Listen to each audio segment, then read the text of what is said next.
program behind the news tekuleka kyekimu tutereza ebyasoba ne tukulaga ebikusike mujjanjabye era mulijjukirwa mwebali nnyo mwebali eddala buli kisalina kyakoze okulaba nti ensi eyimirirawo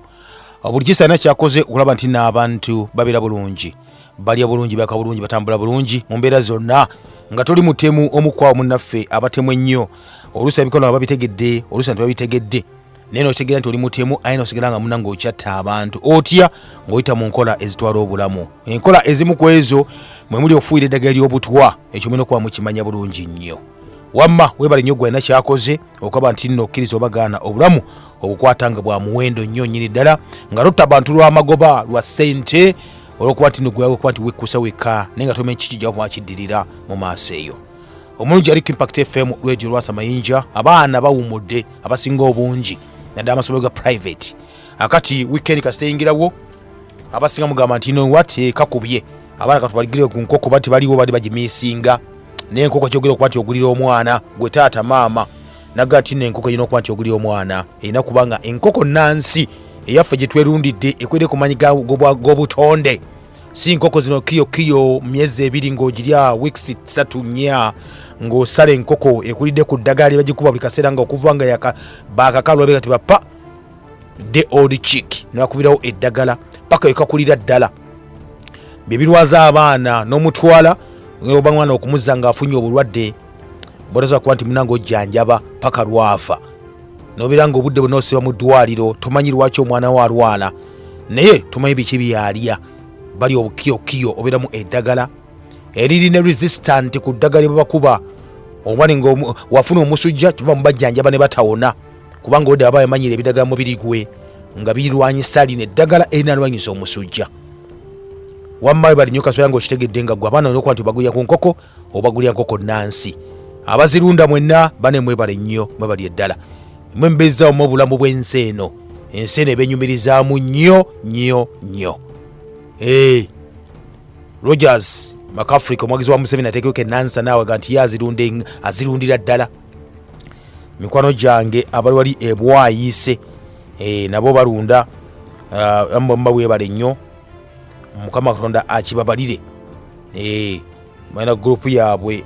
erunda nkoko nansi tujagala tubakyalireko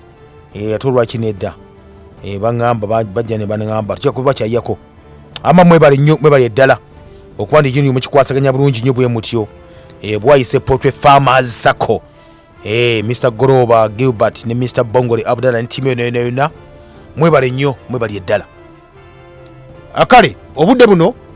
munaffe atuliza kutegeeza nti ensi yo yataataagulwa dda ne bituyitamu ebikka byetussa emmere gye tulya ebintu bwe biti byonna so obutwa buyitirivu nnyo n'olw'ensonga eyo making sure oba kakasa nti ku mmere gy'olya tekubulako kya green tekubulako greens ezo ebivaava bye bulungi nnyo mu kugyamu obutwa buno bwe tulya n'obutwa bwe tunywa obwo naga nti enva endiirwa ezo nnungi nnyo naddala nga gooza erimidde oba nga oyaziguziza omumanyi nga sizibafuyidde ebidagala aye ne zooneka bwonoonesi can you imagine nakati eyekuza nakati oba ejjo byose okuba nti oliteeka walinga ewantu okyezaawo ne lidda bulungi nnyo ne bulimu balifuuyira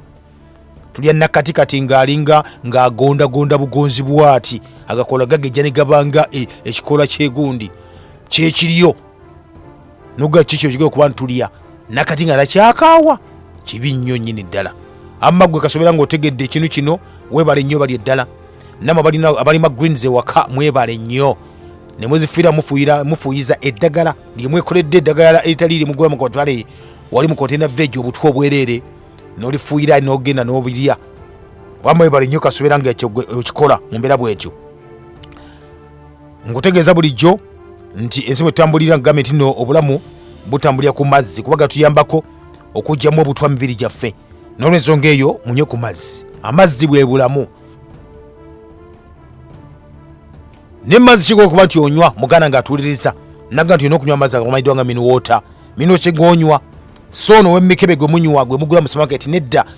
that is chemical water ngamba minuwota amazzi ge weefumbidde gofunye n'ogafumba n'oggyako obutwa obw'enjawulo ennyo n'onywa weebale nnyo badda ng'okikola ekyo bw'oba osobodde kola ku exercise dwiira oyo mulungi nnyo najja obutwa mu mbiri gyaffe nabagamba nno tugezaako nnyo okuba tulwanyisa ebitula biri bikatunguma ebinene biti tugeza okuba tubirwanyisa nga tulya bukatunguma buli obutini obuli obwaffe obukaawa buli kuba bino ebinene babicupula babikola mu ddagala babikuba eddagala nebigenda mu maaso nebikaawa akati n'olw'ensonga eyo tulina okuba nga tubyewalira ddala ke kaseera tudde munaffe ku kibayita obutwa ffe buli bukatunkuma obwali katunkuma aliya katunkuma yennyini nkwaniriza munanga tuliza ali Impact FM radio Lwasa Mayinja ene program ekiri emabega w'amawulire nga bulijjo basewo ne banyabo omulangira Kalema Gegange. Gano ge mateeka agafuga program Behind the News. Etteeka erisooka teweesiganga bigambo bya munna byabufuzi. Etteeka eryokubiri teweesiganga amawulire okuggyako ng'ogajje wano. Nyumirwa nga bw'oyiga mu program Behind the News. Amazima gennyini agatalimba tuba tufenna mu kaseera kano kennyini muganda wange atuwuliriza ali eyo tuba tutandise nga twolekedde ne program ffe ekiri emabega amawulire zukusa muno muge program etandise muganda wange tekyatiisa okulisa mulina okuba mukumanyiira mweweisere wotuuka n'ogamba nti nobane kino kibaddewo oba tekiriiwo abamu ne mugamba nti no katujjako radio tukole ekintu ojja kuba tuligambo bino naye ng'ate bye bigenda mu maaso okuba nti bibeerawo noba weekwesenga amatu gatalimu ppamba muganda wange byegamba bira bituufu bijja kutuukako oba bituuke ku woyagala mu ngeri yonna obeere infected oba affected mu mbeera bwetyo kale n'olw'ensonga eyo nkutegeeza butegeeza nti nebigenda maaso mu ggwanga mu nsi yaffe mutuwangalira byo bingi nnyo tulina okuba nga twogerako ebitonto bye tusanze oba bye tusobodde okuba ntwogerako naye ate tugenda mu maaso nga tukola n'ebirala bye tulina okuba ntukola okay nate nja kutandika n'ensi gye nyogerako wali gavumenti nno nsi oba ensi mu nsi oba oliawo eringa state naye ng'ate balaffe nyogerako oyinza ogiyita nga nsi ku lwayo naye nga bagiyita leidiri etene first nation eno nno oyinza okwebuuza n'ogamba nti naate nga togiwulyangako mu nsi ze wali owulidde oba nga towulyangako ku kibayita leidini tene first nation munange nno kino bano bantu abamu ku abasooka okusenga mu nsi ez'enjawulo twoga kati nga ku kibayita British Columbia nti bannaffe bano babeera mu kitundu ekimanyiddwa nga mu city oba mu kibuga ekimanyiddwa nga Prince George mu British Columbia kakati nno bano abantu betwogerako muganda nga atuwuliriza ebyabwe oba ebakwatirako ddala birina okuba nti omanya oli ekigambo ekyo leidiri kitegeeza abantu abava mu kibayita mabbali oba okwetoola emigga egy'enjawulo era nga bano ebamukuba abasooka okuba nti babeera ku mugga ogumanyiddwa nga Nechako sako mpozi n'omugga ogumanyiddwa nga Frasa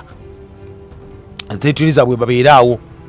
era nga bano ngageno babeera mu kibayita British Columbia abantu mukuba abasooka akati bavuddeyo ne bagamba ki bayogedde ebigambo bino wammanga bagambira eggwanga erisoose mu kibayita central that is north central British Columbia bagenda bawera okozesa eddagala elifuyira ebirime okwetoola ensalo zaabwe zonna boogera ku Prince George Sakompo ne Robinson Valley nga kibagamba kiriki bamaze okulaba ne balozaako glyphosate gumuyita Roundup herbicides ezo kyezibakola bo nga abantu obutonde bw'ensi sako n'ebisolo by'omu nsiko era message bafulumizza bagambye okusinziira ku the chief omulonde amayiddwa nga Dolin Logan kunaku ku byavuddeyo natuza okikola bannamawulire n'agamba ebigambo bino wammanga yagambye bw'ati yagambye nti no the message is no more spraying within our territory obubaka buli nti teri kuddamu kufuuyira mu matwale gaffe nagamba this will spread to no more spraying in British Columbia nagaffe tutandise wano ne tusuubira nti nno obudde bwonna tusuubira nti nno bino bijja kutambula amayiga kutambula gamaleko ne British Columbia lwaki debate ebadde ku ddagala elifuyira emeddwa nga Roundup nga bagamba nti either badebatinga mbu obadde Roundup akwasa kansa oba takwasa kansa. Era bino balese n'obujulizi ne balaga nga kooti bwe yasalawo negamba Monsanto naga Monsanto ye company gye batussa kati obwannannyini kati bagita baya eya Germany yagigula olw'amabanja agali gagisuseeko n'emisango egyagisuseeko gye bagitwala mu kooti bagayise n'okubanga esasula abantu kati besigamiza ku musango kooti gwe yasala Monsanto bagigamba esasule $78,000 eri omusajja eyafuna kansa. Yo bakizula nti nno kampani eno ekola eddagala eritta omuddo weed killer amedanga Roundup ne active ingredient kirungo kino kibeeramu ekibeera nga glyphosate ekiraga nti nno kikwasiza ddala kansa okusa ku mawulire okusa ne ku bukakafu obwaleetebwa abasawo. Naga nti nno Abamerika emutwalo mulamba mu 100 gy'emisango kati egiri mu kibayita mu kooti nga batuteyo kampani emeddwa nga Monsanto. Mu Canada omukyalo omu yafayiringa omusango agaba bayirire bulungi nnyo kubanga kansa we kyazuulibwa nti ne yava ku ddagala lino lye bafuyizanga omuddo mu kisawo we babeeranga abaana bazanyiranga. Kakati nno bino bwe biti bitambula kati bwe naffe bavudde ne bagamba nti ayi kimala okusinza ku bannaffe obadde bafunye nabwe ne baffe ali kimanyi nti no British Columbia bamwagisomako nga tusoma geography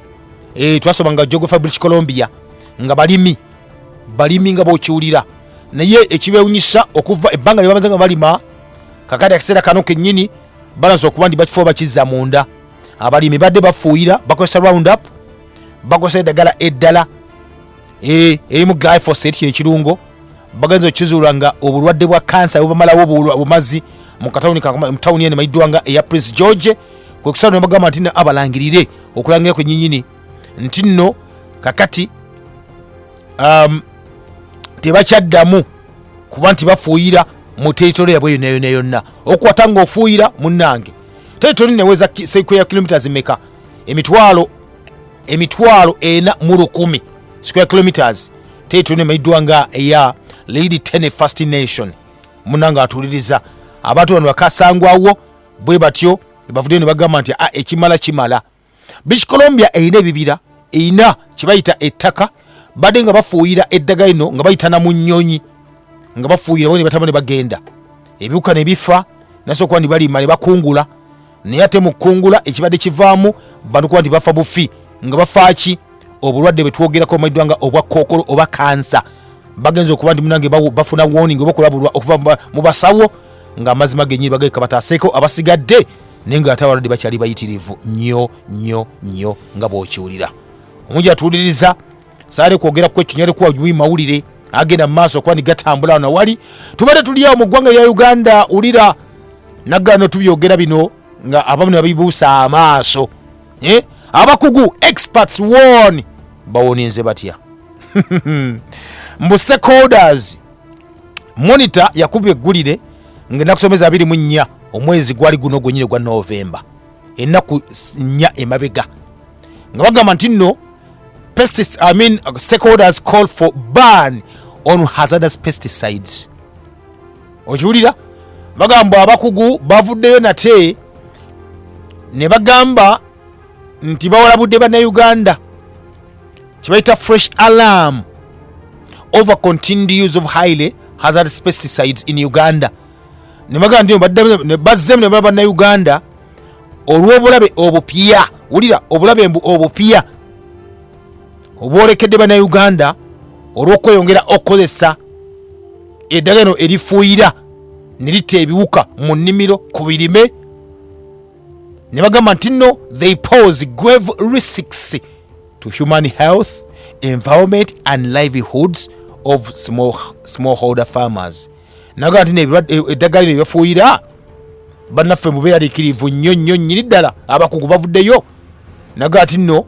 lireeta obulabe boogerako bage grave risks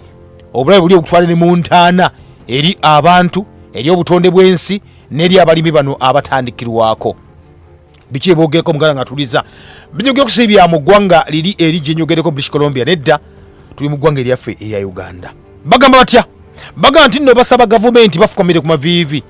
basaba gavumenti amangu ddala to take immediate steps to ban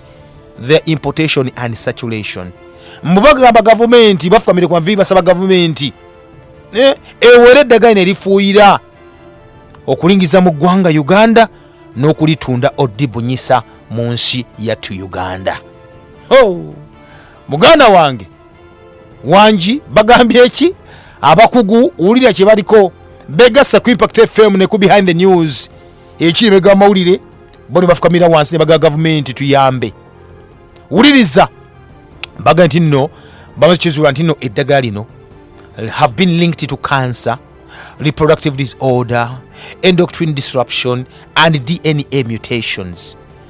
Nagamba bakizudde bakazuuku kambawulidde ne bagamba nti nno byetwogera ku Impact FM radio yasamayinja bulijjo bitabika bituufu bakizudde mbu bo bennyini abakugu betwogeko abakugumba ssebo ne bannyabo mulimu baddokita abanoonyereza n'abakugu ab'enjawulo bagenda bakizudde bakakizuula bo nti eddagala ne lifuuyira ebyaddala lireeta obukosefu oba likosa enkula ekikula ky'omuntu reproductive disorder omuli nozaluma nga ninga ekikulekule nga talina kinga alina ekikyamu ku mutwe nebyekyankalanya n'endaga butonde DNA nezikyukakyuka oba nezimutatinga mutation kitegeeza nti nno n'obuuka bwennyini obuli mbiri cells esobola okukyuka ezibadde namu nezifuuka sako oba ezibadde namu nezifuuka nga ziri cancerous oba ezibadde namu nezifa n'ofuna obwadde obwo n'ofuna cancer gw'otikoze ki gw'oteyagalidde lwaki lwa ddagala lino erifuuyira era okusobola kuba nabutonde bw'ensi ba specialist bawogerako bano bagenda nno bino bannange biva kati ku faamu we mufuuyira ne bigenda paka ku mmere gye mulya ne bigenda mu mazzi ge munywa ne bigenda ne ku ttaka lye mukozesa okumala ebbanga empanvu. Omu ku betwogerako munafu atuliza bamuyita Leonard Otika onolira city environment officer yagenda nti eddagala nerifuuyira bassebo lebanyewo nate bangi balikozesa mbukuuma emera byabwe ne bafuuyira ne batta obuuka kituufu nnyo naye wamala odifuuyiza lirwa mu ttaka lirwa mu mmere ekosisimu yona ekwata ku bulimi noba ng'ogisse naga kituufu kemiko zino ziyamba abalimi baffe okuuma ebimera byaffe nga birika bulungi nnyo naga naye zijja ne side effects zijja n'olwebuyitirivu nnyo yayongereko n'agamba abalimi okuba ne bakozesa eddagala lino ekiddako n'ettaka lyennyini nti batta obuuka obeera mu ttaka omwo ne babutta ne buba tebukyasobola kutambuza kola mu miwaatwa gitambuza amazzi kitambuza bigimusa ekivaako mu bbanga ettono nnyo ettaka lyennyini libulwa obugimu kye bayita infertility y'ettaka. Yongere n'agamba nti nno ekyewunyisa abafuuyira bonna ne bateeka n'ebigimusa bino bakolerera enkuba kasita etonya bweti ebikulugusa paka mu nzizi gye basoba amazzi mu wetlands oba mu ntobazi esengejja amazzi ekiddako the runoff ono gye twogerako yesanga mu water bodies netta obulamu obeera mu mazzi ago omuli ebyennyanja omuli goonya omuli ebintu ebyenjawulo bina saako obulamu bw'abantu kubanga we depend on this water for domestic and commercial use naye kubanga tubeerawo ku mazzi gano ogakozesa ewaka n'ogakozesa mu makolero. Munnanga atuwuliriza wuliriza kigenda mu maaso Mesotika yagambye tekubeko ekyo n'agamba nti Uganda National Bureau of Statistics UNBS bavunaanyizibwa mukoma kubaleeta ebigimusa bino eddagala lino erifuuyira okulingiza mu ggwanga n'okulitunda n'ekyewunyisa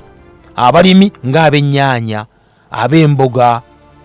bo muganda ng'atuuliriza gavumenti bajja evangayo ne testinga mbu eddagala bakozesa bagala liri tested mu laboratory bakiza okuba balikozesa neti bagamba nti omodikozesa munange bulabe kibogero kuba nti ate ofuna era buterevu nnyo naganda ekyewunyisa ulira mbu ekyewunyisa UNBS bw'osoma guidelines zaayo bulungi nnyo bakwaga bulungi nnyo nti amateeka weegali era amateeka bagagoberera naye ate ne weewuunya nti ebyo baga nti bya bulabe ate bituuka bitya ku katale abalimi ne babikozesa naluka n'okutta abantu mu mbeera bwetyo. Naga nti ekimu ku ekyo ebisobola okuba nti bifa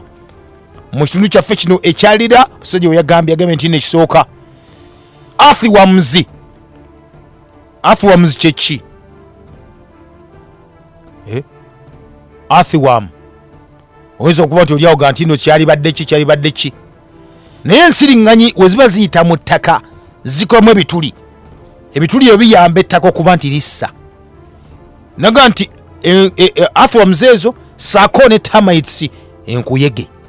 byonna kasitobera ng'obimazeewo ng'obisse bwoti kiriza obagaana yigakolera ettaka nga liri bareni nga lifuuse eggumba tekikyasobola kuba nti likolebwa emmere ekiddako ki kuba nti gwe kennyini kuba otaka okukwata ebijimusa ebirala aye noddamu okuba nti olitta. Specialist ono public health specialist amiddwa nga Dr. James Awanyo nagamba nti nno ebyaddala tebikoma kwekyo nga mukiraba kyokka byemufuuyiza eddagala limufuuyiza n'ebijimusa emukozesa ebyo ebyobulabe bigendera paka mu mmere mu mazzi nefe tukolera ku mirimu gyaffe kubanga tukola n'abalimi ab'enjawulo abalimi bonna bakozesa pesticides ezo bebagenda mu maaso bo bennyini ne batuwa emmere ffe ne tulya ne tulwala ekivaamu ki olaba muntu ku mulimu ng'afunye nausea olaba muntu ku mulimu nga nafuye olaba muntu ku mulimu ng'afunye skin rashes olaba muntu ku mulimu ng'afunye embuto olumuluma ku mulimu nga tamanyi kumbe emmere gyalidde afunye bayita acute poisoning ng'ava ku ki kulina eddagala lyebakozesa muganda ng'atuliriza okuba nti bafuuyira. Nutritionist ono abyandya amiddwa nga Dr. Bernard Bwambaale yenava nawoni nga naga nti bannange pesticides eddagala limufuuyiza ebyaddala lireese kansa lireese obugumba mu bakyala n'okuvaamu embuto. Era nakubira ministry ey'ebyo byulimi omulanga naga nti bwatraininge abalimi basobola okuba nti balaba bakozesa enkola eyaffe nakavundira bave ku ddagala lino kubanga lireeta obuzibu bwenjogeddeko omuli kansa kookolo omuli obugumba mu bakyala n'obuli mu kugyamu embuto. Bassebo ne bannyabo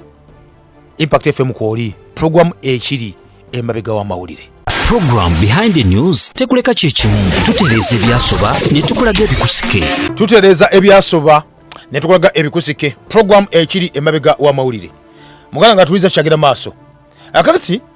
mbali maze okulaga okusinza ku badaffe ekibagambye mu ggwanga lya Uganda okusinza mu ggwanga ebanafe eri okuva eri British Columbia n'enkweta mu ggwanga lya Uganda boogera ku ki boogera ku nsonga emu yokka gitwogerako ensonga eno ekutte munange ensonga y'eddagala lyemufuuyiza eddagala erigenda mu maaso kuba nibalwaliza ddala nagenda bakomaze okuba nibakulaga kansa infertility miscarriage kitegeeza ki tegeeza okugivaamu embuto tuba tukyali ku miscarriage okugyamu embuto munafe atuliriza wano jo juzi twabadde tukuza olunaku olw'abaana abatatuuse mu ggwanga lya Uganda oba mu nsi yonna emikolo gyalonga ennaku 17 naye wano nga 24 bannaffe ne bajaguzeera wali ku mulago women kibayita specialized women hospital and neonatal center hakati wuliriza muganda nga tuwuliriza okusinziira kwa lipooti yafulumizibwa bagamba nti ebitundu 14 ku 100 be baana abazaalibwa mu ggwanga Uganda ebitundu 14 ku 100 bazaalibwa tebatuuse. Nkwaga miscarriage eri kati wano ne tugenda ku kibayita premature oba premature births be baana etwogako bameka abaana bazaalibwa mu ggwanga Uganda buli mwaka ndi batuuse bagaye beyongedde bali emitwalo kati wetwogerera 22 mu kakaaga era nibagamba nti nomulago kirizo baga units zona ziri overstretched nti nanso omu bwati abeera ku baana 12 abatatuuse bano okuba nti balabirira ekivaamu kuba nti ana bagenda maaso ne baffa abasinga obungi. Kakati ebyo si wendi awo muganda wange wuliriza wendi wawano oba obuzibu bujira kaluma nnyo na wajjira wawano muganda nga atuliriza bagambye nti abakyala ekibaviirako kyeki okuba nti abaana kati kweyongera kubagambye okuva just imagine bigeze biyongera okuva mwaka gwa 2015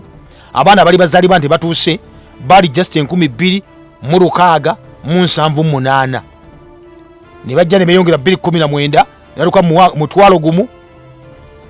mu 1539 increase ya bitundu 45 ku 100 kati wetwogerera bali emitwalo 22 mu kakaaga ensi nesooka yewuunya nega tuli ku kikino munanga atuliriza bagambye fertility drugs eddagala eriwe bamaama bano abakyala erimukozesa eddagala okufuuka abajimu oba okujimuka enyiso yange bakiteeka mu Luganda liviiriddeko kyebayita okuzaala abaana tebatuuse ekivaamu embuto nezivaamu endala olw'eddagala eryo eriweebwa abakyala baffe basoni banyabo tutuuse ku levo kati egamba nti omukyala okuzaala oba omukyala okuba nti ebiseesinga obungi kati kikyegambye nti okuva mu kufuuyira eddagala okuva ku byemukozesa ebyobutwa bireetera abakyala okuba nibakifuuse abagumba nga bali infertile ne balyoka banoonya we basobola okuba nti baddamu okuba nti munnange bakazi abakyala bano baddamu okugimuka okulaba okugimuka kitegeeza ki balina okunoonya eddagala lino fertility drugs bali bakube oba balimire badde mbafune embuto okuzaala abaana naye nga obuzibu buvaawa ku ddagala lyebagala erifuuyira lyemukozesa emmere gye muli enfuuyire kubanga ereeta infertility mu bakyala sako ne mu baami oba temukimanyi ekyo kati nno eddagala lyetwogerako fertility drugs ebagamba liviiriddeko nnyo ku raise ey'okuba nti abakazi embuto zivaamu oba teluvuddemu nozamwana tatuuse lubanga ero luvuddemu kubanga kasita ofuna ebisa ebyo nga tanatuuka kkiriza obagaana bwe luva mbuvi kakati bagambye lino eddagala lyetwogerako fertility drugs lyebawa abakyala okustimulatinga oba okusembeza amagi kyebayita oba regulate ovulation nti nezongera emikisa gyabwe egyokufuna embuto eddagala lyetwogerako baga mulimu eryokumira obumizi eddagala lyetwogerako eddagala eryokumira obumizi mulimu eryokubibwa mu mpiso mulimu eryokunywa obunywi lino nenda bagamba batya litrigalinga likozesebwa ne liforcing oba nikaka egi okuba nti lisobola okuba nti munange liri released nesobola okuba nti lijja omukyala asobola okuba asobola okufuna olubuto erimu lyebatuwa lyebabawa olwo nemmira bumizi oba lyebayita chromifene ono abamu bayita chromide abamu bayita serofine eno nno estrogen receptor modulator era nga bagala bagikozesa nnyo okwendusinga kyebaita ovulation akati eno bagiwa abakyala eddagala libawa abakyala lino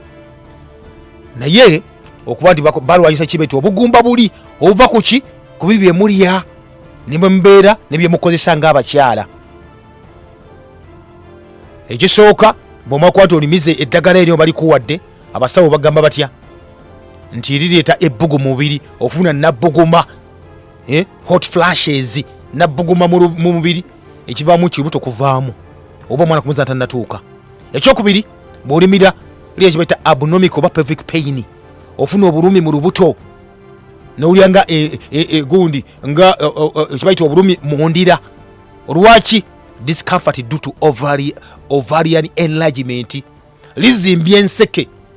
ekivaamu kimugana nga atuliriza omwana batavuddeemu ofuna ozaala omwana tanatuuse era munemubera bwetyo effect endala obuzibu kati bwetwogerako wano olubuto luzimba buli kaseera nobanga lwepisa erimu omukka bloating ekirala ofuna okusesema omutwe gukuluma amabere gakuluma buli kaseera nokuba nti gasookayo nga galinga yazadde atanakuba nti azaala mood swings ezo muzimanya abakyala anxiety gimufuna sometimes olemera ne mu nsonga kibaita abnormal vaginal bleeding ekirala oyinza okuba tokyalaba bulungi nnyo blood vision eyo aya basi n'ekirala muganda ng'atuuliriza abakyala badduka emisiri bagamba nti nno bafuka bannabukalu lwaki weddagala lye babakola ki baba bakubye muganda wange kakati sikutiisa byo byenkuwa byambazima olunaku twalukuziza mu ggwanga erya Uganda eddagala lye babakuba abakyala baffe bano balita letrozol oboze oba baliyita femara tebasobola eddagala enya bamanye ennyo naye lino lyinducinga ovulation balikuba abakyala baffe lireeta ki amagumba gakuluma emiswa negikuluma ofuna kibeta hot flashes bayita kiri nabbuguma mu lubuto ofuna fatigue ofuna obunafu otuyatuyana buli kaseera omutwe gukuluma oyinza okusesema nofuna olubuto nga lukuluma nofuna nga emibiri oba swelling negizimba ebigere nebizimba emikono negizimba n'amagulu negazimba ofuna okutawo ka weight eyo gifuna oluusi n'enviri zikutuka uliriza bafuka nabukalu abaleka okuba nti bajja n'omusaayi abala change zikyuka mood zikyukira ddala abantu abakyebakira ddala kibayita insomnia muganda wange eddagala bakozesa eddagala bakuba abakyala baffe baliyita tamoxifen eno no oba tebakuwadde liri clomifene bakuwa lino tamoxifen lyabulabe kyenkana ki side effects omukyala ng'okyali neoba ng'okyali mwana muto myaka 18 myaka 2 myaka onaso okufuna olubuto oyinza okuba ng'ofuna signs obubonero bwa menopause tokyagenda mu nsonga muganda wange ovuuka nabukalu tokya ekiro otuyana nnyo ekiro ekirala ofuna okulumizibwa mu nnyingo omugongo sako ne cramps ziyongera ekirala ofuna diarrhea obuto bwatu lwekyanga buli kaseera ekirala kiri neurological omutwe gukuluma buli kaseera mood swing ne fatigue ekirala kikwata ku kibayita vaginal dryness itching n'osiibwa ne discharge eyo ng'abakyala kivaamu ki blood clots kivaamu stroke kivaamu cancer omwoga n'abaana kivaamu obuzibu ku kibumba mugamba Katonda wali bizibu byogera naye n'otyamu n'ogamba nti nno byokedde abakyala bino eddagala lye bakuba abakazi bayita bromoquiptine sacompose ne cabergoline balikozesa nnyo wali mu fertility centers amayo geyongedde nnyo lwaki geyongedde omukyala omala okuba nti azaala omulaba kubanga akootakoota tomanyi kiki muluma muganda nga atuuliza effect ya ddagala lino era nga ntwogerako emayiddwa nga bromoquiptine side effects eziriwa ekisooka omutwe okuluma constipation tosobola kugenda manju wekaka oluma kiti okufuluma okusesema olubuto olukuluma bikaseera muganda nga atuliriza oluusi nofuna ekikyamu ku bwongo fibroids complications omukazi n'akaabuli kaseera nga lwaki bamukubye eddagala eryo mukazi watu wa musajja watu oli bakuba obukubi oliyonywa libakuba obukubi oje bayita gonadropins ino ddagala limba liyita gono f oje bayita menopa oli bayita ovidra donna balikuba listimulating ovaries ezo mbuzi gembaso nzikula sembe z'amagi omukyala asobola okuba nga munanga akola ki afuna olubuto era bayita GnRH agonists wamu ne antagonists lino balikuwa neli controlling mbu time ovulation muganda nga atuliriza erimu ge balimirawo mizi era balikuwa bukubi abakyala naye kasoli mukuba kyo kigambye nabbuguma decreased libido olaba omukazi nga takyayagala basajja takyakola ki kyekimutuuseko kyekyo erectile dysfunction muganda wange obwagazi bubulamu bakyala bibeera biki ebyo n'ekikulu kiri nti nno ebirwadde ebijja nabyo n'ebijja nabyo byonna kyekibireeta kikyegambe kiri infertility mu bakazi kasubira nga munange etanikiddaawo then tyoka tujjawo ne badduka bakazi batu bafune eddagala igyokuba ndi bataasa then okuba nti bataasibwa abaana baza tebatuuse ate abalala nga embuto zivaamu buvi embuto ezakavaamu bakyali babako obulyabulizi abakavaamu embuto nga tasobola kuba nti azaala webakubulya enamba oyinza okugwawo ekigo. Abazaala abaana abatebawuse emitwalo 22,600 buli mwaka mu ggwanga lya Uganda okuva just ku 26,778 mu 2015. Mungi atuuza ku Impact FM Radio Semayinja ebimu bitiisa tulina okuba tubitegeera bata programu kyebega amawulire kuno kulabula wano we tutuuse kati tutaasa nsi yaffe gwe ow'emmeeme ennafu n'ow'omutima omubi tosembera era kakkana omuli w'enkwe naawe atayagaliza bino si bibyo wamma mmwe abaagala obulamu n'ensi yammwe tusimbudde bokka abaagala obulamu n'ensi yammwe tuba tusimbudde ku noti 7 noti 5 9 oba noti 7 6 noti 6 noti 2 ojja kuba nti oyitawo tubenga tusobola kuba nti wenyamukko naawe ate mu mbeera bwe zityo bibikira maaso mu nsi mwe tuwangalya oba mu nsi mwe tuli bwe bityo webiri era ensi yaffe bwekyo bwetambula. Kanvule ku simu zammwe ate tugende maaso. Erinnya gy'osizidde comment yo. Impact FM. Olamusiza omulangira. Nange bwentyo nnyabo. Tusiima bye batusomesa byonna Nalumansi Nakasongola. Nsanze okuwulira nnyabo. Naye obuzibu bwe tulina nti ffe tukozesa nte okulima era ebirime byaffe ne tubyekoolera ne tukozesa organic okufuuyira. Naye ku katale kibaako n'abatunda obutwa. Wabeewo ekikolebwa ekyenjawulo. Ebyaffe bibeeko n'akatale akatuufu. Okay. Tuyanzeege. Okay. Nafati wagambe tino bo bakola ogwabo abamu ngene Nakasongola bali misante bakwesa nakavundira naye ku katale babireko nabana ataba kikola ki. Sima babiwulira ebyo ebintu. Kati ezo inokuba ne customers bo nga bo bamanyi kicho otunda baba kugulako bokka ebintu ebyo. Owa Uganda kalema wasuze otya nasuze bulungi. Webaleka program akalungi ako ate akayigiriza n'okusomesa bannansi. Nze ndowooza fembi gavumenti n'abantu ba bulijjo tuvunaanyizibwa. Gwe ng'abantu wa bulijjo naawe oteekeddwa okwefaako kuba buno obulamu bwo. Naye ate era ne gavumenti teyambye bantu baayo ng'eyita mu UNPS. Ndowooza n'okulowooza nti ebitongole ebimu ng'ebyo ne paalamenti yaakwo byetaaga kuvaayo kuba siraba mugaso gwabyo. Jibeda Yahaya ali Kibuli wali ku dipo. Webali nnyo bwana Jibeda. Ensonga egyo tuliko wetambulira. Impact FM kwoli wanji. Alemba jebale keyo. Ese munawe jebale. Munanga atovuliko umbuza ko vino ogenda kali kafuna omulala. Hela. Yesu yebazibwe. Amina sebo. Ona ambassador kasenyi kumwalo professional mukusibu timbe kasenyi kumwalo. Yes sebo. Kati sebo muganda wange. Abasajja abo bafeetola tebafeetaagira ddala.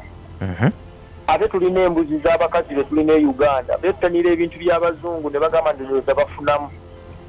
Bwe bibatuusamu ebyo ate simanyi balemedde mu nsonga ate simanyi bakola kati boononefu ba bwongo. Tetumanyi ne kitulina wansi w'enjuba wano bannaani. Bwe bagamba nti kati kugema omanyi nti ennaku zino abantu tebakyatya firiimu. Batya lubuto. Yesebo.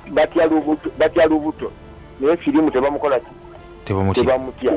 Kati nolaba ebintu by'abazungu babyettanira speed. Ate nga luno twali tukozesa eddagala eraffe erikolera buli kimu kyonna n'osobola okwegema n'osobola okukola ki. Naye kati olwaleero badduka misinde egenda bagema nayaloka akulwalirira n'akufuukira ekizibu. Baayi. Kale webali nnyo bali eddala. Munaye bwati wagambye ye. Okay, onagambye atya? Agambye nti okay, control your butts. Mukomye kuzaala. Control everything. Mukomye buli kimu. Why don't you listen? Lwaki temuwuliriza? Mumutegedde oyo. Paulo alina mugongo. Ne Paulo tabanga muzungu nga tetumanyi. Tabanga musajja Mungereza ali tetumanyi muzungu. Impact FM kwoli. Hello. Hello. Wanji sebo. Kama fiyera zunyo. Amina sebo. Kwebale tuweereza sebo. Weewaawo. Musoke Joseph. Nsaze kuwulira. Kira. Esebo. Nkubuuliyeko mukulu Kalema. Twandibadde tulaajana nga waliwo atulumirirwa naye gavumenti yatuvaako. ovolaba wano eno wabeerawo ekika kiguddewo kino abantu bafudde bafiiridde mu butyabaga owulira nti abo abafudde babawa obukadde butaano omulamu bafuneyo akakadde ekiteeza bo baagala bafu ontegedde bulungi esebo kati awo gwe manya woddukira tewali mukama n'ayamba yasalawo kale webale ddala okay mukama n'ayamba ate gwe weeyambye otya ng'omuntu waffe wa bulijjo mulangira webale kuweereza kale munange nze Ssaalongo Buyinza Emma Tatalake ekalagala bikapeeka singa kisoboka bannayuganda bandikuwadde ekirabo kubanga omaze ebbanga ddene nga obalabula ku ddagala eryo nze ndaba osaanira kuba nga yeggwe akulira ekitongole kya UNBS nze Ssaalongo Buyinza Emma Tatalake Tatalake munaye fugwaffe tugukolera wano kati obwa ekitongole okulira ekitongole ekyo kankikolera wano ku radio mpola sakitati bannansi tusobola kuba tubalabula tubalabula tugenda mu Christmas season by the way eggulo yabadde Black Friday nababuuliddeko wano gye yava Black Friday eyo mu kutunda abaddu ekirindi nga bawaayo obuwiiwi batyo kuba bali bangi abamu nga abamu bagenda kufa babateekateeka bali ekirindi ne baguza abazungu kye baluyita Black Friday olunaku lwakutundirako bintu ebirime kwonoonekera mu sitowa naye nga batundanga abaddu abaddugavu bajjajjaffe batundanga kakati wegendereze nnyo Black Friday yabadde olunaku olw'eggulo baga nti egendera ddala paka ebeerawo nga Christmas season etandika kati wegendeze byogenda okuba nti ogula by the way either biba tebiyiseeko kampani zinga kutunda ebintu ebyo zibe nga zijja stoko muki ebintu ebiweddeko byonna ebigenda okuba nti bigwa babitunda mu kaseera kano olina okwegendereza gwakigula kyetegereze nnyo bwe kiba kyakulya muganda nga wadde okireka n'okyenenya nga tomanyi gye kivudde tomanya kikoze mu mbeera bwetyo Impact FM kwoli wangi sebo webali kuwuliriza sebo ye sebo weewaawo kituufu nnyo ekyo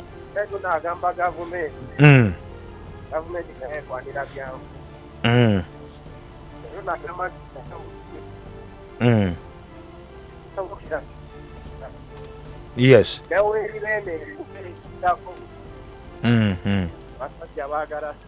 baagala ssente yes ya baagala bafu ate abasigaddewo abalambe bandirwaniriza okusinga ne babawaakamu ne baginaffe obatuyambe amazima esonyiwe ebintu by'abantu abo weewaawo tusobota tutesonyiwe ya n'ebintu ebirala nyabakyalifu esebo mwana w'ennamaganga akaala matembe esebo kuweereza munange omwange esebo yandikongeza omusaala kubanga bingi byokola esebo oba babiwulira beera bulungi kale sebo ebalinye bali ddala mama wange bali ekime okay kale ebali nnyo okay bwatyo munyagwa bwatyo agambye in fact gundi nalabye kooti Kenya mazima nga ekkakkanyamu mu mateeka ku nsigo zaabwe ennansi ne maama kiri wano Yahaya bwatyo agambye in fact walina okulwalira lwakumeka olwako olwokuna balinja ebinene gundi eyo kooti mu ggwanga erya Kenya yavudde bulungi nerangirya bulungi nnyo that is sections ezimu ebitundu ebimu nange nebaga nti nno mu mateeka emenya amateeka mu tteeka ly'ensigo eryalemesa abantu okugabana n'okutunda ensigo enzaaliranwa mu ngeri nga banoonya emmere kakati sometimes waliwo ebintu byetwogerako I think paka tujagikola noza next time eya kooti mu ggwanga erya Kenya eyavudde ku nnaku olwokuna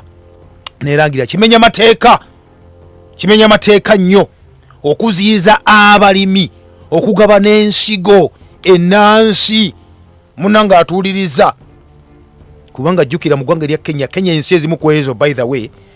ezazo okuba nizaaniriza kye bayita genetically modified organisms emmere enkolerere kakati bali batuse ku level egamba nti nno we bakwata gwe munansi nga mumanyi we twakulanga nga gwe walabanga mama ojjajjaawo ng'asobola okuba nga mutereka kasooli oba mba temina kasooli ne musaba ku neighbor n'abawa kasooli gwe yaterese ne musigako akati okugaba n'ensigo ekyo kibadde kiba kimenya amateeka mu tteeka lye bakola liri lye bayiga okuba ne bayisana wano oma mujjuka etteeka erya biosafety ne biotechnology wano mu palamenti yaffe eggwanga mu Kenya odyo lyaliyita dda kakiba kimenya tteeka gwe okugenda wa neighbor okufuna ensigo ennansi kiba kimenya tteeka akati good enough omusango gwatebwa mu kooti kubanga luli badde bajja kusiba nga obadde bakusiba emyaka 2 mu komera n'okuwa fayini akakadde kalamba ak'eggwanga erya Kenya kasobera ng'ogabanya ensigo ne muno ezo ensigo ennansi etteeka libadde bakugira lye basayininga mu 2012 kati bafunye ku buweerero omwe naffe atuuliriza bagende nti etteeka kyamu eryo webali nnyo bwana yahayo nzikwiza tujja kuba tugikolako programu eyo maaso awo aya basi Impact FM wangi hello kwoli munange agamba atya mukulu kalema sina tabu mpozi gwe amazima mulangira kulwasa mayinjo okubbi ekintu kino byonna so on ambassador w'enkyukakyuka Godfrey mbere kitoga mukono nisebo kansala agenda okukiikirira abantu bantenjeru kisoga town kansera njala kutegeeza nti kwe bali kuno n'agenda okubeera omubaka waffe Luswata Vincent Grace naye tagivaako Impact FM akati muganda wange ekyamazima mu Yokaana essula 3:16 bayibuli ega nti Katonda bwe yagala ensi n'okuwaayo n'awaayo omwana we ekibuuzo senga abakulembeze mu Africa ku levo zonna bannansi tubaagala tuli lwedde okuwaayo kubanga akuwa ekyokulabira Dokita Ogwanga yajja mu biseera bya COVID akola Covidex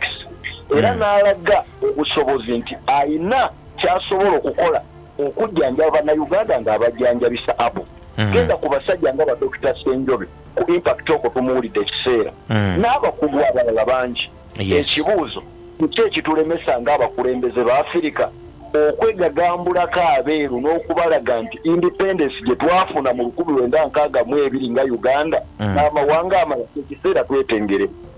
nzirayo ku kye natandikiddeko abakulembeze ba Afirika tetwagala bannansi kyova olaba bw'ojja wano ewaffe mukono ku mukono general speak n'ekyuma obuuma kye bayita ekisire nkulayirira tekiriiwo mulangira kalema naye nga bw'ogenda ate mu mukono osanga olinga yakiteekawo 60 kikondo okukebera amagumba naye ng'eddwaliro mukono tukwata kyakusatu mu kuwa omusolo maliriza nga nti omuzindaalo nga tutegeeza ensonga lwaki ffe nga bannankyukakyuka twagala Kyagulanyi jje tugende mu Uganda empya tukyuse ebintu mwami Kalema Godfrey mbire kisoka balikuwezesa webale nnyo bali eddala wana Godfrey okay Impact FM kwoli okutambulira mu nsi yaffe bwe tutyo bwe tugamba wangi Hello wangi nkama ffe yebazibwe amina nnyabo nze Jane nsasa okuya Jane kati mbadde ngamba omukyalo oyo ffe tulina gurupu eno ekijabijo naye bwe tutuuka ogenda mu katale tuteekako ebintu byaffe nti organic era olinajja ng'alaba organic ate bali abalala nga tebalina kapande okay bwe batyo bajja okumalako naye bw'oteekawo obuteesi balowooza byonna byebimu alright tulungira ddala kubanga obupande bwaffe kale webali nnyo bali eddala wow ekyo ne kikola amakulu kikola amakulu munaffe agambye bo bateeka akapande organic akati nno ekyewunyisa mu ggwanga lya America ne mu ggwanga lya Bungereza actually Europe yonna bali bagala okukola nga mmwe mukola bano bannaffe abagala obula amata ku luwaala ne bagamba nti at least government yeveeyo balebolinge emmere bamanye nti emmere yaabwe tuwa ene organic bakigaana nga Obama yali mbuyinza Obama yagamba mu kampeyini ze nti agenda kuba akampeyini kukola nti no bannansi alisti bali bakola emmere eyo enfu bagirebolinga bagiramba n'abakola organic bagiramba ng'akuba campaign yakyogera Obama n'ekyewunyisa we yali mu buyinza muganange babigaana kubanga kampani zirina kyebayita amaanyi zino kampani zetwogerako zezikola emmere n'enkolerere zezikola eddagala nga baga nti nno kasitamu n'avaayo ne mugamba nti tujja kulya mmere enfuuyire zijja kuba tezikyakola tezikyalina katale ekivaako ki kuba nti nno zisuubisibwa gavumenti. Obama yayogera bw'ati, wuliriza katono nnyo. Here's what I'll do as president. I'll immediately implement country of origin labeling because Americans should know where their food comes from. We'll let folks know whether their food has been genetically modified because Americans should know what they're buying. We'll let folks know whether their food has been genetically modified because Americans should know what they're buying. Oyo Barack Obama mu 2007 yagamba kasanafuka president ajja kuba ayakomekesha wati nno emmere yonna ejja mu America bajja kubako obulambe obulaga balina okumanya emmere yabwe evaawa balina okumala emmere ekolebwawa teri genetically modified kubanga GMO zikwasa zirwaza n'okutta zitta abantu. Naye kyewunyisa yatuka kuba president nga embeera munenge bwekiweeri so mwaba abagamba se mulambe ebyammwe ebiri organic webale nnyo aliso yonna kyokoze mulangira webale kuweereza gavumenti ginenya nnyo kubanga yekkiriza ebintu ebyo okuyingira mu Uganda singa ebigaana tetwandifunye buzibu bwonna babigaane nga bwe baagaana okukusa ebyokulwanyisa. Webale nnyo bayedda muganda wange tompadde erinnya lyo nga gavumenti omanyi gavumenti yali military somehow so ekikwata ku byemmundu kiriza bagala kujja ku gavumenti bakunona n'ebituuka ku byobulamu bino mungi atuliza obudde buleka bumpeddeko ngenda kukusibulye wano kubanga ndaba butambudde bubugenzi weekuume weeyagale gwesooka nti weekuuma temu yasooka nti akwagala mbe bulungi ebyaddala kubanga oteeyagale ani anaakwagala mbasiibudde bye. Program Behind the News tekuleka kyekimu tutereeza ebyasoba ne tukulaga ebikusike